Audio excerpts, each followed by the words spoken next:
આખા દેશમાંથી સામે આવતી રાજનીતિની પ્રચંડ તસવીરો આજે ગુજરાતમાં ગાંધીનગરમાં જોવા મળી કેમ કે કેન્દ્રીય ગૃહમંત્રી અમિત શાહ ગુજરાતના પ્રવાસે હતા।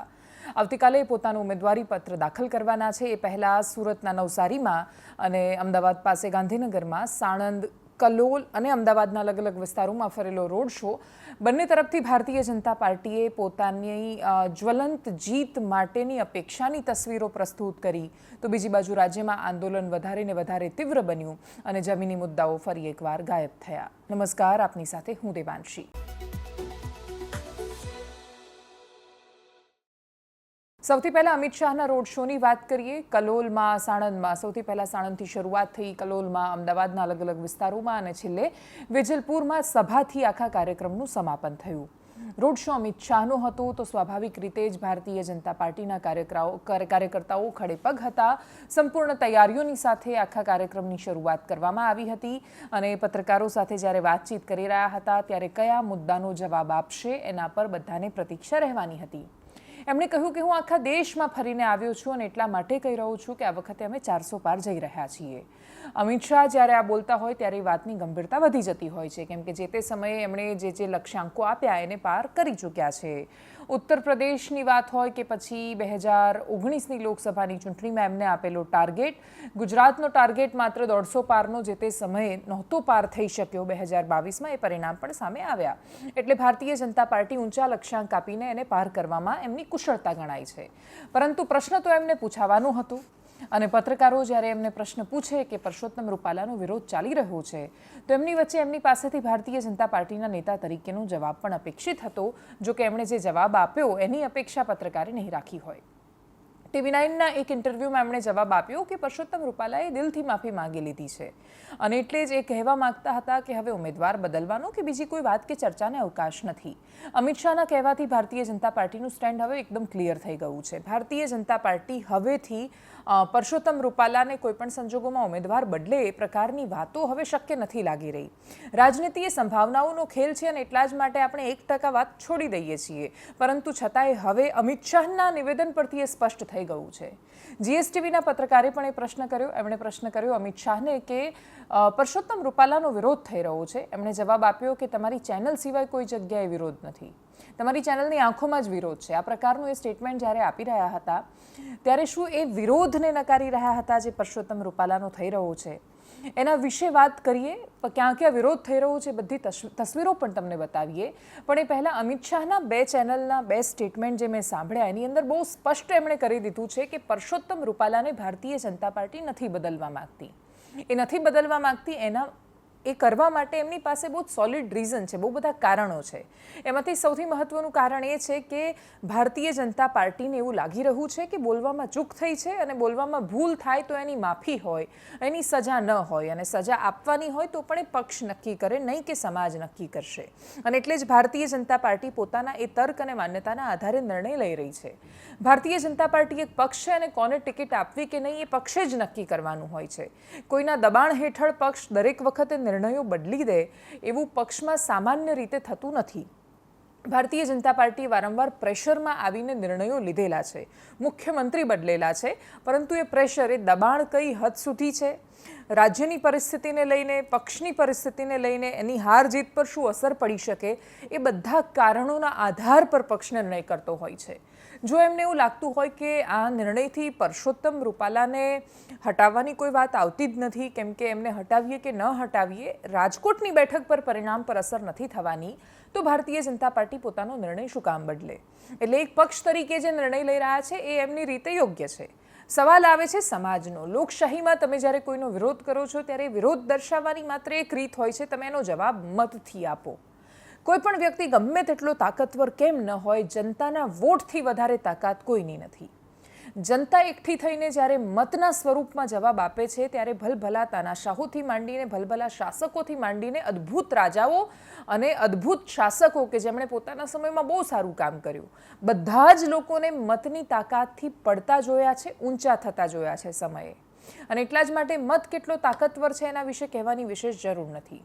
ક્ષત્રિય સમાજ હવે આખા વિષયને ભારતીય જનતા પાર્ટી સામે લઈ જાય અને ભાજપને એવું લાગે કે નહીં અમે 26માંથી 4-5 બેઠકો તો હારી જઈશું જો આંદોલન ચાલુ રહ્યું તો એવું ભારતીય જનતા પાર્ટી માની નથી રહી। અમિત શાહ તો એવું માની રહ્યા છે કે ભાઈ એટલો વિરોધ જ નથી થઈ રહ્યો. રાજકોટના રતનપરમાંથી જે તસવીરો સામે આવી હતી એ તસવીરો પોતાની અંદર એક સંદેશ હતી. એ સંદેશ સમાજના વિરોધનો હતો. એ સંદેશ સમાજની લાગણીનો હતો. એ જે દ્રશ્યો હતા એટલા તાકતવર હતા કે જેના પડઘા પશ્ચિમી ઉત્તર પ્રદેશથી માંડીને મધ્યપ્રદેશથી માંડીને રાજસ્થાનમાં પડ્યા. એ પડઘા એટલા વધારે સંભળાયા અનેક જગ્યાએ કે જ્યાં ક્ષત્રિય સમાજના લોકોએ ભારતીય જનતા પાર્ટીના આગેવાનોને ના ગામમાં પ્રવેશ કરવા દીધો, ના સભા કરવા દીધી. સભા કરવા ગયા તો એમને કાઢ્યા. એ પડઘા એ રીતે પણ સંભળાયા કે મનસુખ માંડવિયાની સભા ચાલુ હતી, એક છોકરો પહોંચ્યો, ગળામાંથી એણે ભાજપનો ખેસ કાઢીને મૂકી દીધો અને જય ભવાની કરીને નીકળી ગયો. મનસુખ માંડવિયા ખૂબ દિગ્ગજ નેતા છે, એ માત્ર જોઈ શક્યા એ ઘટનાને, કોઈ કશું કરી ન શક્યું. અને એટલા જ માટે ક્ષત્રિય સમાજનો વિરોધ નથી એ વાત તો ખોટી છે. ક્ષત્રિય સમાજ વિરોધ કરી રહ્યો છે. એની તીવ્રતા અલગ અલગ હોઈ શકે, ક્ષત્રિય સમાજ રસ્તો અલગ અલગ રીતે અપનાવી શકે, પણ ક્ષત્રિય સમાજનો વિરોધ યથાવત છે. પ્રશ્ન આવીને ઊભો રહી જાય છે કે અમિત શાહના જવાબ પરથી એટલું સ્પષ્ટ થઈ ગયું કે ભારતીય જનતા પાર્ટીની ગણતરી અને રણનીતિ એવું કહી રહી છે કે ક્ષત્રિય સમાજના વિરોધની કોઈ અસર નથી થવાની. એને થોડું ગણતરી સાથે સમજવું છે. ક્ષત્રિય સમાજ ગુજરાત રાજ્યમાં 5 થી 6 બેઠકો એવી છે કે જ્યાં નિર્ણાયક છે, પરંતુ એ ક્યારે નિર્ણાયક કે એમની સાથે બાકીના સમાજો પણ ઉમેરાય. રાજકોટ બેઠકની વાત કરીએ તો રાજકોટમાં લેઉવા પાટીદાર, કડવા પાટીદાર અને કોળી સમાજ મુખ્ય મતદારો આ છે. લેઉવા પાટીદાર સમાજ એકલો સામે હોય છે અને કડવા પાટીદાર કે કોળી પણ એક સાથે વોટ કરે છે, તો રાજકોટની બેઠક પર ભારતીય જનતા પાર્ટીનું પરિણામ નથી બદલાતું. ભારતીય જનતા પાર્ટીને અત્યારે જો સૌથી વધારે કોઈ વોટ બેંક પર ભરોસો હોય સૌરાષ્ટ્રમાં તો એ કોળી સમાજ પર છે. ઘણી બધી જગ્યાએ ટિકિટ પણ આપવામાં આવી છે. ટિકિટમાં પણ બંને પ્રકારના કોળી સમાજનું બેલેન્સ રાખવામાં આવ્યું છે. સુરેન્દ્રનગરમાં વિરોધ કર્યો પરંતુ તોય ઉમેદવાર ન બદલ્યા. એમણે દરેક જગ્યાએ બેલેન્સ જાળવ્યું. ભાવનગરમાંથી મનસુખ માંડવિયાને લડવા માટે પોરબંદર મોકલ્યા. શું કામ? તો કે ભાવનગર કોળીને આપવાની છે. એટલે ભારતીય જનતા પાર્ટીને જે વોટ બેંક છે, ખાસ તો એમાં ઘણા બધા જે સમુદાય છે એમાં પાટીદાર સમાજ પર ભારતીય જનતા પાર્ટીને ખૂબ ભરોસો છે. મુખ્યમંત્રી પણ ભારતીય જનતા પાર્ટીએ વર્ષોથી પાટીદાર આપ્યા છે. કેશુબાપાથી માંડીને આનંદીબેન પટેલથી માંડીને હવે ભૂપેન્દ્રભાઈ પટેલ. વચ્ચે નરેન્દ્ર મોદી અને વિજય રૂપાણી જેવા 2 અપવાદો પણ રહ્યા. નરેન્દ્ર મોદી તો સાવ અપવાદ હતા, વિજયભાઈ રૂપાણીને અપવાદ તરીકે મૂક્યા, પરંતુ બહુ લાંબો એમનો કાર્યકાળ ન રહી શક્યો. આખરે તો બદલવા પડ્યા એમને. ચાલુ કાર્યકાળે જ્યારે મુખ્યમંત્રીને બદલવામાં આવે ત્યારે એમણે કરેલા કામો એ બહુ જ બાજુ પર રહી જતા હોય છે. એમને બદલવામાં આવ્યા ચાલુ કામે, ચાલુ કાર્યકાળે એ રીતનો એક થપ્પો લાગતો હોય છે. કદાચ આગળના આવનારા મુખ્યમંત્રીઓ સાથે પણ આ થઈ શકે, પરંતુ વર્તમાનની હકીકત તો એ છે કે રાજ્યમાં મુખ્યમંત્રી પાટીદાર છે. મુખ્યમંત્રી જ્યારે બને છે ત્યારે એમની કોઈ જાતિ નથી રહેતી, પણ જાતિના લોકો એવું કનેક્શન ફીલ હંમેશા કરતા હોય છે. એટલે મુખ્યમંત્રી પોતાને પાટીદાર, માત્ર પાટીદાર નથી માનતા. મુખ્યમંત્રી બધાના છે, પરંતુ છતાંય સમાજ તો એમને પોતાનો માનતો હોય છે. એક વિશેષ લાગણી કોઈ પણ સમાજને હોય છે.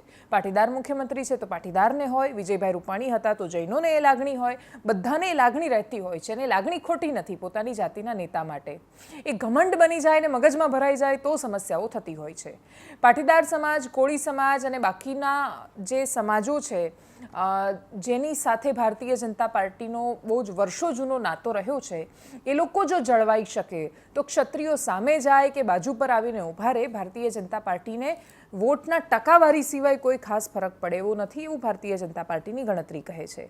સુરેન્દ્રનગરમાં, કચ્છમાં, જામનગરમાં, ભાવનગરમાં અનેક જગ્યાએ પાટીદાર ક્ષત્રિયોનું વર્ચસ્વ છે. મધ્ય ગુજરાતમાં પણ ક્ષત્રિયોનું વર્ચસ્વ છે. ઠાકોરમાં જે તે સમયે રજવાડા રહ્યા એમનું તો મહેસાણાથી માંડીને બનાસકાંઠાથી માંડીને ઘણા બધા ઠાકોર સાહેબો તો રહ્યા છે. રાજા રજવાડાઓ સાથેના સંબંધની વાત આવે છે ત્યારે અનેક જગ્યાએ અસર કરી શકે હોવા છતાં ભારતીય જનતા પાર્ટીની ગણતરી એવું કહી રહી છે કે ક્ષત્રિયો અસર નથી કરવાના. કોંગ્રેસની રણનીતિ કશુંક અલગ કહે છે. કોંગ્રેસની પાસે એવા ઘણા બધા તર્ક છે જેના આધાર પર એમને એવું લાગે છે કે 6 બેઠકો એ જીતી શકે છે. બીજા કેટલાક ઉમેદવારી પત્રો ભરાયા, એની અંદર પણ એ જે આત્મવિશ્વાસ છે એ દેખાયો. કોંગ્રેસની આત્મવિશ્વાસની બેઠકો પર વાત કરતા પહેલા બીજા દ્રશ્યો પણ જોઈએ કે જે નવસારીમાંથી સામે આવ્યા. CR પાટીલ ફોર્મ ભરવા માટે જતા હતા, વિશાળ રોડ શો યોજાયો અને એ રોડ શો એટલો જબરદસ્ત હતો કે એક ન્યૂઝ એવી સામે આવી વચ્ચે કે ભાઈ એ ભીડમાં ને ભીડમાં વિજય મુહૂર્ત ચૂકી ગયા છે અને એટલા માટે કાલે ફોર્મ ભરવાના છે. જોકે જ્યારે અમે ભારતીય જનતા પાર્ટીના નેતા સાથે વાત કરી ત્યારે એમણે કહ્યું કે પહેલેથી જ નક્કી હતું કે ઉમેદવાર આગલા દિવસે રોડ શો કરે છે, બીજા દિવસે ઉમેદવારી પત્ર ભરે છે. આ સમાચાર માધ્યમોમાં પણ આવી ગયા ગયા હતા. એ પહેલેથી જ નક્કી હતું કે સી આર પાટીલ આજે ખાલી રોડ શો કરવાના છે, બીજા દિવસે પોતાનું ઉમેદવારી પત્ર ભરવાના છે અને એટલા જ માટે આજે એમણે રોડ શો કર્યો છે. આવતીકાલે નિયત સમયે જે 12:39 વિજય મુહૂર્ત છે એમાં જઈને સી આર પાટીલ ફોર્મ ભરવાના છે.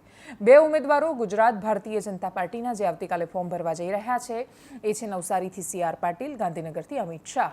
ભારતીય જનતા પાર્ટીના બે ઉમેદવારો અને બંનેનો પ્રચંડ રોડ શો, એ બંનેની આજે ત્યાંથી સામે આવેલી તસવીરો હતી. એ તસવીરો પછી કોંગ્રેસની વાત કરીએ. કોંગ્રેસના નેતાઓ આક્રમક અને આત્મવિશ્વાસ સાથે ભરેલા બંને પ્રકારે દેખાઈ રહ્યા છે. લોકસભાની ચૂંટણીમાં કોંગ્રેસ સામાન્ય રીતે આટલા આત્મવિશ્વાસમાં નથી હોતી. સૌથી પહેલા આણંદમાં અમિત ચાવડાના ઉમેદવારી ફોર્મ ભરતા પહેલાનો જે રોડ શો હતો એમાં કોંગ્રેસના નેતાઓ જ્યારે પહોંચ્યા ત્યારે શક્તિસિંહ ગોહિલે આણંદના સાંસદ વિશે એ વાત કરી જે એમની એક કથિત ક્લિપ વાયરલ થઈ રહી છે અને એમની સેક્સ સીડી વાયરલ થઈ છે. એ રીતે એ મેસેજ ઘણા બધા ગ્રુપમાં મોકલવામાં આવે છે. આણંદના સાંસદ જો કે એવું કહી ચૂક્યા છે કે ભાઈ આ હું નથી, કોઈએ મોર્ફ કરેલો વિડીયો છે, પરંતુ પોલીસ ફરિયાદ થઈ હોય ને પછી એમાંથી કોઈ એવા તથ્યો બહાર આવ્યા હોય એવું અત્યાર સુધી સામે નથી. એમની અંગત વાતો છે એવું માનીને મોટાભાગના લોકોએ એ વિષય પર ધ્યાન નથી આપ્યું. પણ તમે જે ક્ષેત્રમાંથી આવતા હોવ એ ક્ષેત્રમાં તો એની અસર થતી હોય છે. ચરિત્ર આજે પણ એક માપદંડ છે. શક્તિસિંહ ગોહિલે પ્રહાર કર્યા આણંદના સાંસદ મિતેશ પટેલ પર નામ લીધા વિના. એ સિવાય ભારતીય જનતા પાર્ટીની એમના કહેવાની રીતની પણ મિમિક્રી કરતા દેખાયા. સાંભળીએ શક્તિસિંહને. ત્યાર સુધી કોઈ દી મેં તો આણંદના સાંસદ ભાજપના છે ને સાંભળ્યા નથી. તમે સાંભળ્યા? દિલ્હીની સંસદમાં પ્રશ્નો માટે લડતા જોયા? એક નકામી વિડીયો જોઈ છે, ના કહેવાય. જગદીશ ઠાકોર પણ આક્રમકતાથી બોલતા હતા. એમણે કહ્યું હતું કે 7મી આવશો બતાવી દઈશું. જિગ્નેશ મેવાણી ફરી એકવાર એ વાત કહેતા દેખાયા જેમાં એમણે કહ્યું કે દલિત સમાજને કહી રહ્યા હતા કે ભારતીય જનતા પાર્ટીને 3 વાતથી સૌથી મોટો ખતરો છે.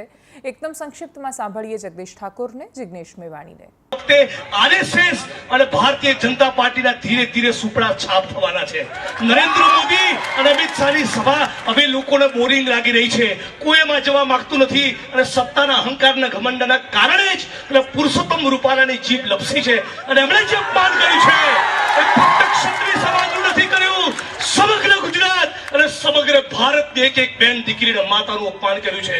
અને કહેવા માંગીએ છીએ કે રાષ્ટ્રકવિ દિનકરે કહ્યું છે कि जब नाश मनुष्य पर छाता है तो पहले विवेक मर जाता है.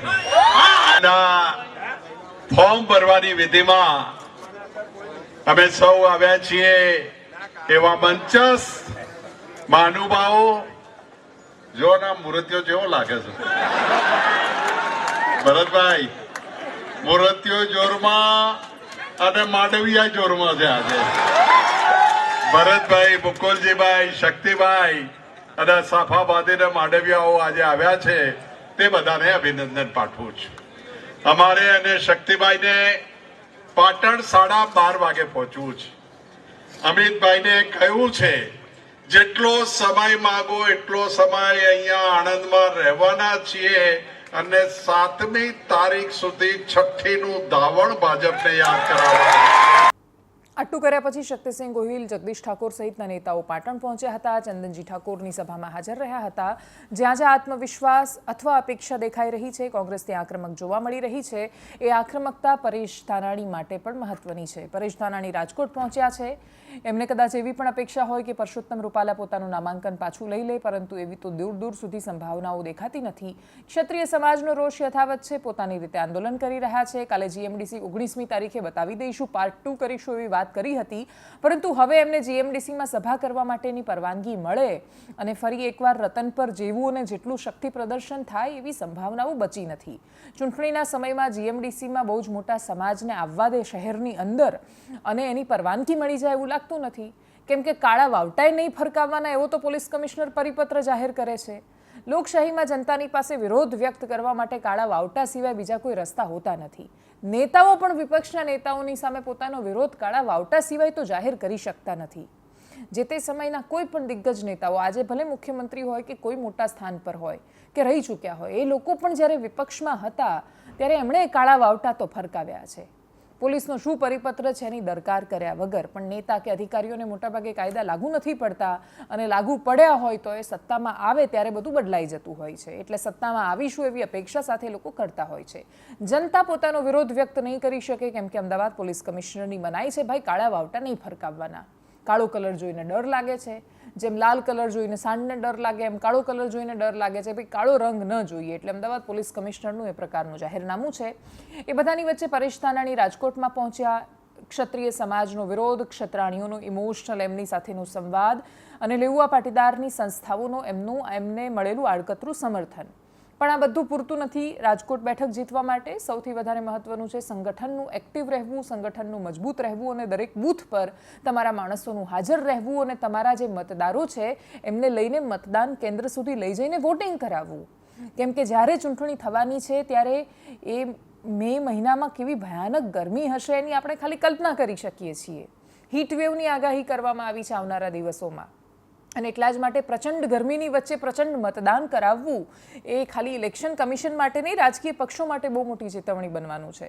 અને એટલા જ માટે એ લોકો એ પ્રયાસ કરે એ પહેલાં ત્યાં એમના માટે પ્રથમ ગ્રાસે મક્ષિકા કે તમે ગમે તે સમજો. અમરેલીથી જ્યારે પરેશ ધાનાણી નીકળ્યા ત્યારે એમણે કહ્યું હતું કે અમે 20 વર્ષે તો માંડ સુધર્યા અને એક થયા છીએ, એટલે આ વખતે અમને કોઈ નહીં હરાવી શકે. એમના કહેવા પ્રમાણે કકળાટે બધો કમલમ મોકલી દીધો એમણે કાઢીને કોંગ્રેસમાંથી. હવે બધા એક છે, મજબૂત છે. પરંતુ ત્યાં કશુંક અલગ ચિત્ર સામે આવ્યું. ઇન્દ્રનીલ રાજ્યગુરુની જગ્યામાં રાખી છે ઓફિસ, તો ડૉક્ટર હિમાંગ વસાવડાને ત્યાં મીટિંગ મળી રહી છે. બહાર આવીને એ લોકો કહી રહ્યા છે કે ભાઈ અમે બધા એક છીએ, મજબૂત છીએ, પરંતુ છતાંય પરેશ ધાનાણી માટે આવનારો સમય કપરો તો રહેવાનો છે. એ બધાની વચ્ચે એ અલગ અલગ મુદ્દાઓને એક સાથે લઈને જે સામાન્ય માનસ જનમાનસની વચ્ચે ચર્ચાતા મુદ્દાઓ છે એને સાથે રાખીને વિરોધ કરવાની વાત કરી રહ્યા છે. કાજલ હિન્દુસ્તાનીની ટિપ્પણી જેના આધાર પર મોરબીમાં વિરોધ ચાલી રહ્યો છે એના વિશે પણ એમણે વાત કરી. પરેશ ધાનાણીનો એ વિડીયો પણ સાંભળીએ અને સાથે અમરેલીથી નીકળતી વખતે એમણે જે 20 વર્ષે એક થયા છીએ એની વાત કરી હતી એને પણ સાંભળીએ. રાજકોટ, રંગેલું રાજકોટ એને રણ મેદાનમાં ફેરવવા વર્ગ વિગ્રહનું બીજ રોપનારી ભારતીય જનતા પાર્ટી અને એના સમર્થકો ભાન ભૂલ્યા છે. લલિત કાકા ભાન ભૂલ્યા છે. દેશના પ્રધાનમંત્રી ભૂતકાળમાં જેને ફોલો કરતા હતા, જેને રીટ્વીટ કરતા હતા, એવી એક બેન, મારે જાજી વાત નથી કરવી, આ હિન્દુસ્તાનની નારી શક્તિ ઉપર કલંક લગાડે એ રીતે એક બેન જેને હિન્દુસ્તાન ઉપર એના શબ્દોથી કલંક લગાડવાનું પાપ કર્યું, એવી કાજલ હિન્દુસ્તાની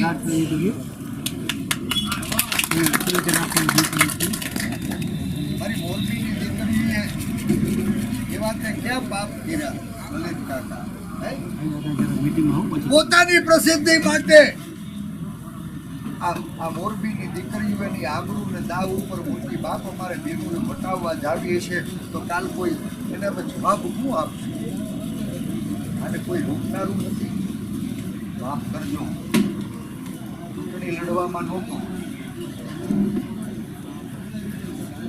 અને પરિણામવા પહેલા ધારાસભ્ય બનાવી દીધો. મારી ઘરે 2 દીકરીઓ મોટી વટાવા જેવડી થઈ. આવતા 5 વર્ષ મારા ઘરના પ્રસંગો જયેશભાઈ, એટલે મેં પાર્ટીને હવા વર્ષ પહેલા વિનંતી કરી હતી વિધાનસભા પછી કે આ વખત તમે ઉમેદવાર જે આપો એ હું અણવર લડવાની ઈચ્છા નહોતી. પણ આજ બદલાયેલા સંજોગોમાં જે પરિસ્થિતિ પેદા થઈ છે એ પાટણની પીડિતા હોય કે નલિયાની નિર્ભયા આજ રાજકોટના રણ મેદાનમાં આ દેશ એમની ગૌરવવંતી જેને શક્તિ ગણાય, જેની કુખે કા સંત કા સૂર ને કા દાતાર એની વાતો આપણે કરતા હતા બાપ. જેની કુખે જન્મા હોય ને એ યોદ્ધાઓને જન્મજાત એના લોહીમાં સિંચવામાં આવતું હતું કે બાપ રોટી માટે, બેટી માટે, રાજ માટે, ધર્મ માટે રણના મેદાનમાં જાતો બાપ ખપી જાજે, માથું વઢાવી નાખજે, પણ આ દેશની સંસ્કૃતિની રક્ષા કાજે કદાચ તારું માથું વઢાઈને ધડ લડતા ચડી જાહે ને તો અમે જાત આગમાં ઊભી દેવું, આજને આગમાં ઊભી દેવું, અમે સંવર કરી લેવું, પણ આ દેશની સંસ્કૃતિ એને દાગ નહીં લાગવાની. આજ 20મી દી થયા, હજારો દીકરીઓ, લાખો લોકો ભેગા થઈને કે અમારે 5 ગામ નથી જોતા. આ મહાભારત 5 माता की जय, भारत माता की जय, બોલો ભારત માતા કી જય.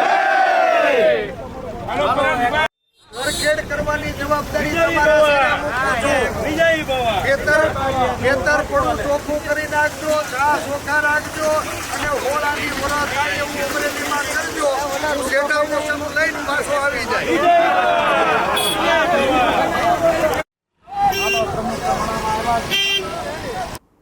મહિપાલસિંહ મકરાણા ક્ષત્રિય સમાજના આગેવાન છે. રાજસ્થાનથી જ્યારે અહીંયા ગુજરાતમાં આવ્યા હતા તો એ જેવા આવ્યા કે જે રતનપુરમાં ભેગા થયેલા જે લોકો હતા એમની અંદર એ ઉત્સુકતા જોવા મળી હતી મહિપાલસિંહ મકરાણાને સાંભળવાની.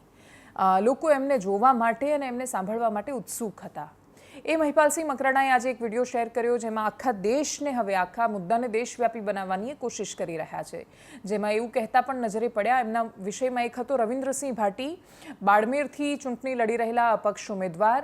એ પોતે ક્ષત્રિય સમાજથી છે. એમની જે તસવીરો સામે આવી એ તસવીરો પર રવિન્દ્રસિંહ ભાટીને પ્રશ્ન હોઈ શકે, પરંતુ પ્રશ્નની જગ્યાએ સીધા જ તમે તો દેશદ્રોહી છો અને પછી દેશદ્રોહી રવિન્દ્ર ભાટી એ રીતે એમના પર રીતસરથી એક થપ્પો લગાવવાની કોશિશ થઈ, જેના કારણે પ્રશ્નો તો થવાના હતા. મહિપાલસિંહ મકરાણાએ ખૂબ આક્રમકતાથી એ પ્રશ્નો કર્યા અને પછી આખી વાત એક ક્ષત્રિય સમાજ અને એમને થઈ રહેલા સતત થઈ રહેલા અન્યાય વિશે આખી વાતને લઈને ગયા. શું કહ્યું એમણે, સાંભળીએ. जो जिनको आपने सब कुछ सर्व समझ रखा वही तो मुगल नहीं है. सब बातों को छोड़िए, मैं उसे हर एक क्षत्रिय बंधुओं से पूछना चाह रहा हूं, क्या मेरे एक छोटे भाई को देशद्रोही घोषित कर दिया जाता? मेरी बहन बेटी की इज्जत उछाल दी कोई, उन पे कोई बात नहीं, उन पे कोई इन्होंने कोई कार्रवाई नहीं करी. हमारी साफा उछाल दिया, टोपी उछाल दी, जो सम्मान का प्रतीक है उस पे कोई कार्रवाई नहीं. और अब आपका एक युवा भाई जिसने राजस्थान से ताल ठोक रखी है, पूरा देश का युवा उसको समर्थन कर रहा है, 3600 कौम का आदमी उसके लिए खड़ा है. रविंद्र सिंह भाटी बाड़मेर से, उसको परसों के रोज पूरी भारतीय जनता पार्टी की आईटी सेल देशद्रोही घोषित कर देती है, क्योंकि उसके साथ एक किसी कश्मीर फ्रीडम मूवमेंट का कोई मूवमेंट चलाता है, उसका कोई कार्यकर्ता उसके साथ फोटो में आ जाता है.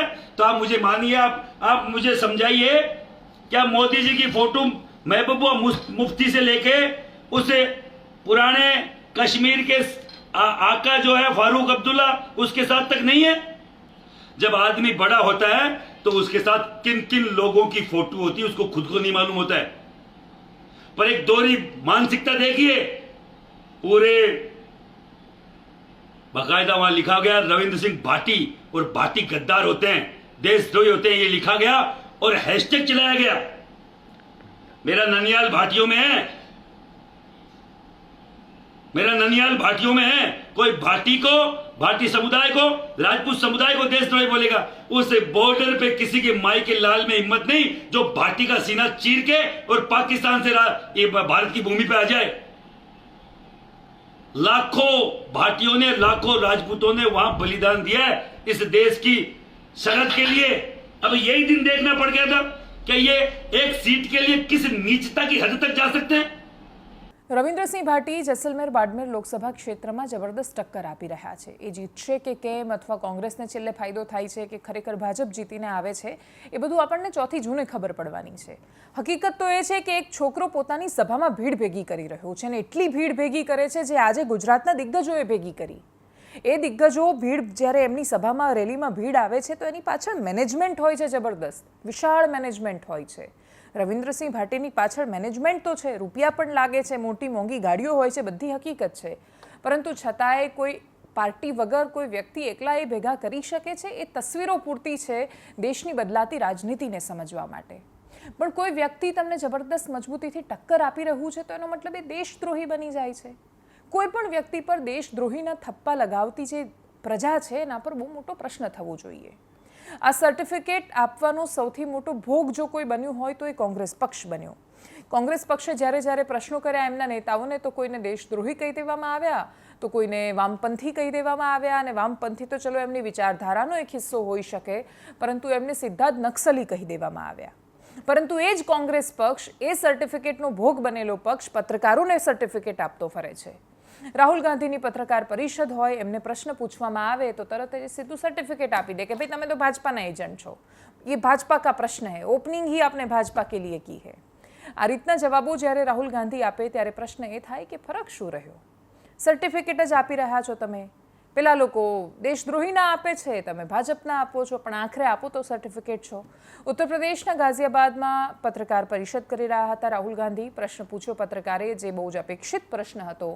જવાબ આપવાની જગ્યાએ રાहुल गांधी આપ્યું, ये लो आपका सर्टिफिकेट, आप है भाजपा के एजेंट. सांभळिए एमने. लोग तो गुजरात छोड़कर पीएम बनने के लिए बनारस आते हैं, आप बाय नाइट चले गए, तो क्या अमेठी या रायबरेली से आप ये लड़ेंगे? बीजेपी वाला क्वेश्चन है.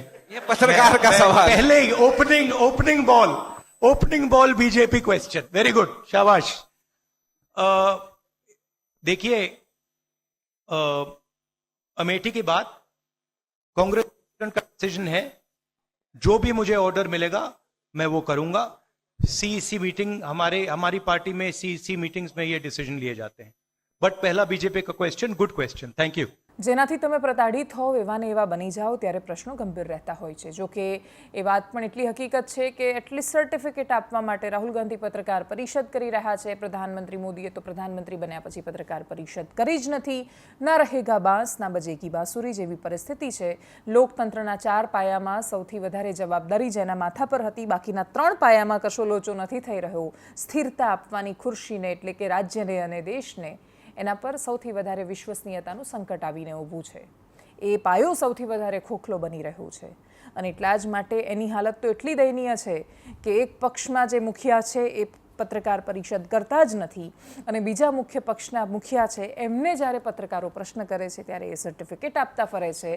આ સર્ટિફિકેટોમાંથી એટલીસ્ટ જનતા, નાગરિક મુક્ત રહે, બે વિચારધારાઓના જૂથમાં વહેંચાઈ જવા કરતાં મુદ્દા આધારિત વાત કરતી રહે તો તસવીરો ખૂબ સુંદર આવી શકે એમ છે. અને એટલા જ માટે એકદમ સંક્ષિપ્તમાં વાત અમદાવાદ વડોદરા હાઈવે પર થયેલા એક અકસ્માતની કરવી છે. અમદાવાદ વડોદરા એક્સપ્રેસ હાઈવે જબરદસ્ત સુંદર મજાનો વર્ષોથી, જે તે સમયે લગભગ ચતુર્ભુજ યોજના અટલ બિહારી વાજપેયીજીની હતી ત્યારે બનેલો એવો હાઈવે કે તમારે અમદાવાદથી વડોદરા અને સુરત પહોંચવું હોય તો એકદમ સરળ થઈ ગયું. પણ આપણને જ્યારે કશુંક મળે છે ત્યારે આપણે એને બહુ સરળતાથી પચાવી નથી શકતા. આપણે આપણી ફરજ પર તો ચૂપ જ રહીએ છીએ, આપણે આપણા અધિકારો પર તો ચૂપ જ રહીએ છીએ, આપણી ફરજ પર પણ ચૂપ થઈ જઈએ છીએ. અને કર્તવ્ય નિભાવવાનું નાગરિક જ્યારે ભૂલી જાય ત્યારે ભોગવવું કોઈ દિવસ શાસકે નથી પડતું, એ જનતાએ જ પડતું હોય છે. શાસકો તો પોતપોતાની રીતે આગળ વધી જતા હોય છે.